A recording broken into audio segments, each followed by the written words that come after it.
වාසනාවන්ත දවසක් වේවා. මේ අතිවිශාල ජයමල්ලක් ගෙනෙන කප්රුකල ත්‍රේ ප්‍රතිඵල.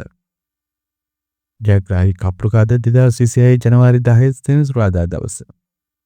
සෙනසුරාදා දවසේ කප්රුකේ වාරය 2220.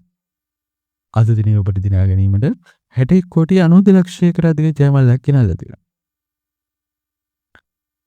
කෝටි 61කට අධික කප්රුකේ ජයමල් ඔබේ කරගන්න ඔබ කළ යුත්තේ කප්රුක යන්ත්‍රය තෝරා දෙන කප්රුක ඉංග්‍රීසි අක්ෂරයේ සුපිරි අංකය සහ අංක 4 ගැලපීමයි. ඉංග්‍රීසි අක්ෂරයේ සමග අංක 4 කෝටියක් සුපිරි අංකයේ සමග අංක 4 කෝටියක් කප්රුකේ දිනා ගන්න පුළුවන්. ඒ වගේම එක් අංකයට අංක 2කට අංක 3 ආදී වශයෙන් ජයග්‍රහණ රටා රාශියකුත් කප්රුකේ තියෙනවා. අද දිනේ කප්රුක ගෙනාපු කෝටි 61 ජයමල්ල නම් දිනුවේ නැහැ. සිසිතුයාගොලින් රාශිය දිනා ගන්නවා. එසේනම් හිතවතුනි සමුගන්නවා කප්රුක ප්‍රතිපද තුළින් නැවතත් හෙට. එනම් ජනවාරි 11 ඉරිදා හමුවන ඔබේ ලයික් එක ගොඩාක් වටිනවා.